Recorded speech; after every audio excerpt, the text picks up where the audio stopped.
You know that feeling when the world's got you beat down so low, you're half convinced you're just a ghost drifting through the cracks, yeah?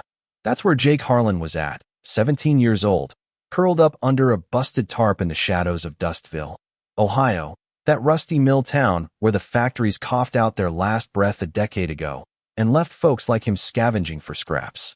His belly was a hollow drum, echoing every growl, but his hands? They were alive, smeared with oil from the guts of machines that never judged him, never walked out like his old man did when Jake was 8, or faded away like his mom into the haze of pills and bad decisions.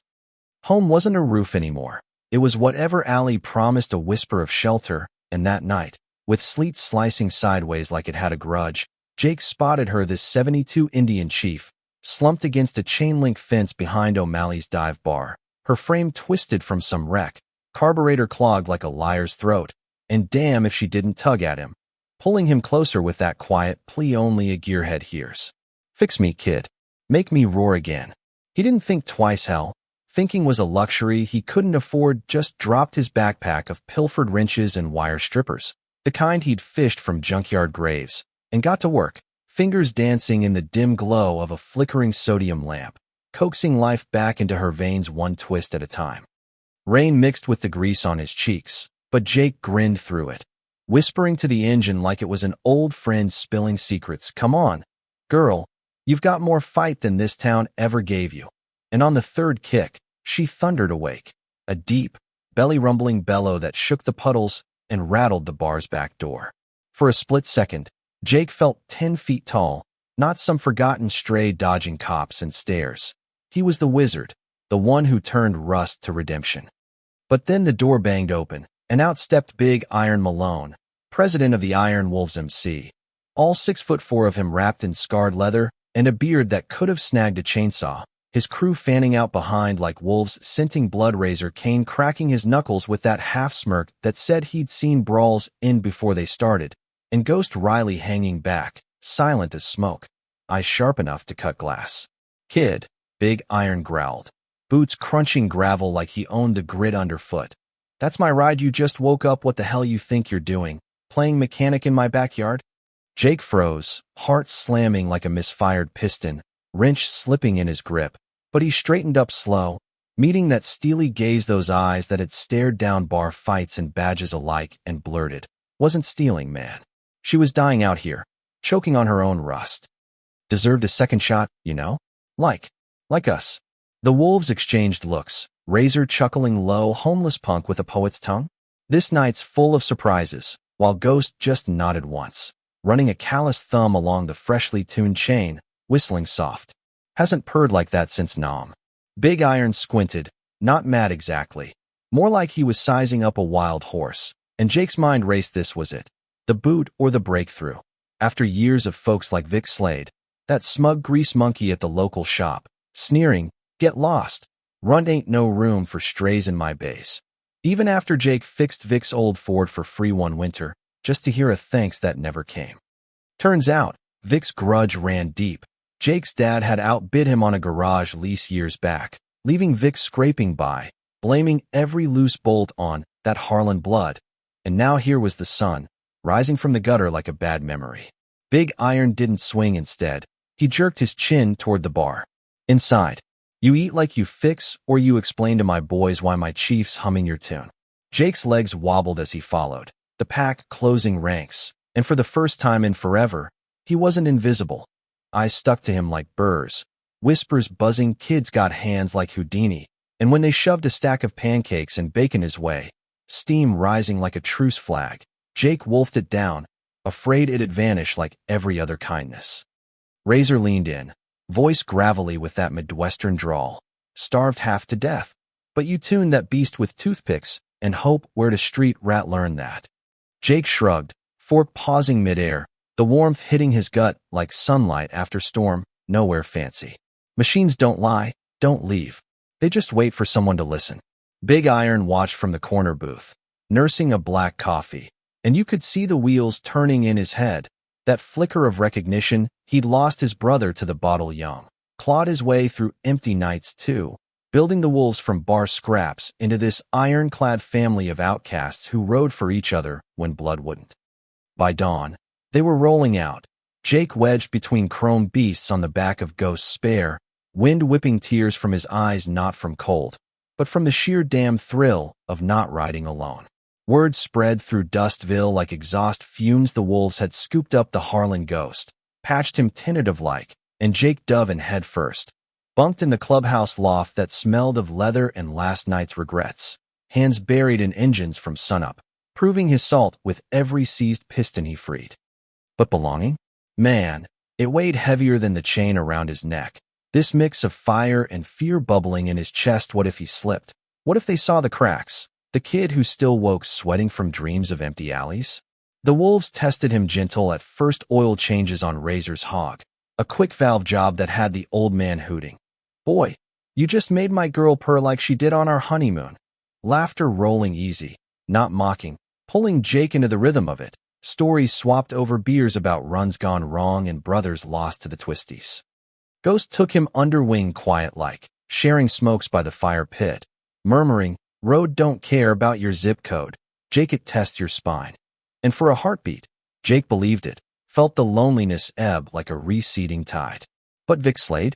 That snake didn't slither quiet. He struck from the shadows, fueled by a grudge as old as Dustville's rusted rails. Jake's dad had snatched that garage from under him, turned it into a thriving spot before the crash, leaving Vic to lord over a one-bay dump, resenting every kid who fixed better than he built. First it was whispers at the pumps, Wolf's new charity case. Bet he lifts parts when they ain't looking, then outright jabs, cornering Jake at the parts yard, face twisted like spoiled milk. Think a leather vest erases gutter trash, Harlan? Your old man's ghost don't buy you loyalty. You're just a tick on their hide, waiting to get flicked. Jake's fists balled, heat rising like bad fuel. But he bit it back, remembering Big Iron's gravel wisdom over steak that first night. Words are cheap exhaust, kid. Let your wrench roar, and poured it into the shop instead, rebuilding a mangled frame from a fallen wolf's bike. Hours blurring into sweat-soaked catharsis. Each weld a middle finger to the doubts gnawing inside. The crew cheered when she fired up smooth as silk, Razor clapping his back hard enough to rattle ribs. That's how you shut him up. Pup with thunder, not tantrums. And Jake laughed, a real gut bust, feeling the weight shift from burden to badge. It all crested that muggy August eve, bonfire crackling high outside the clubhouse, flames licking the sky like they were tasting freedom. The wolves circled round with Jake in the eye, that restored frame gleaming on the workbench like a trophy from the wars we'd all fought inside. Big Iron raised his scarred fist, voice booming low and steady. This here's more than metal. Brothers, it's echo of our lost roadrunner. Bent and broke like we all get. But Jake? He breathed soul back in. No ask, no angle, just heart. Cheers erupted, fists thumping chests, and Razor stepped up with the vest black as midnight oil. Iron Wolf's patch snarling across the back, draping it over Jake's shoulders, the leather settling heavy, alive, like it knew his name.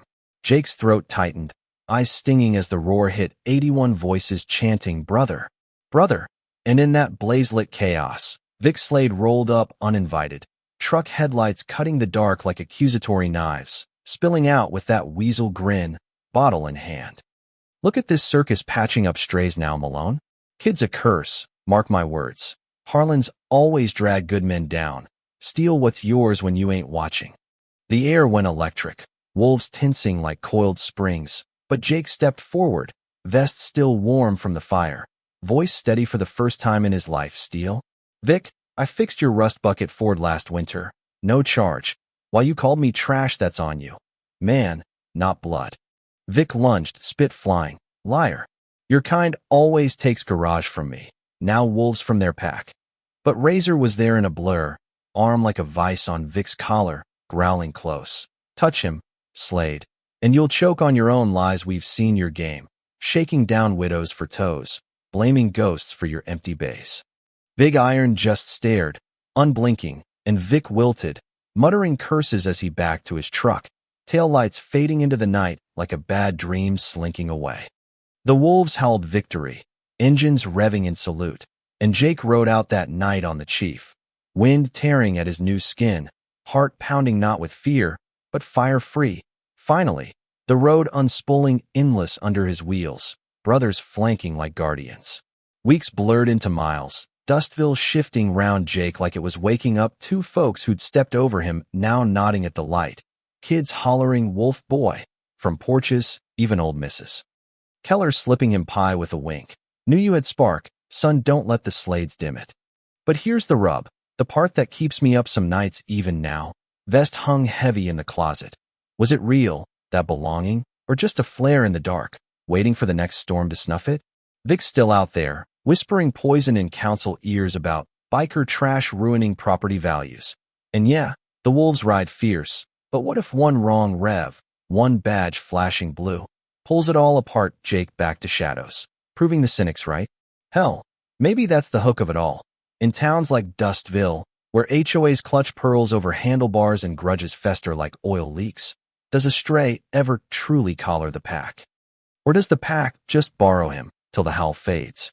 Man, if that don't stir something in you, the ache of scraping by, the rush of standing tall, or hell, the messy truth of who gets to claim family, when the world's full of Slades waiting to shove you down, drop a comment below where you're tuning in from, and spill.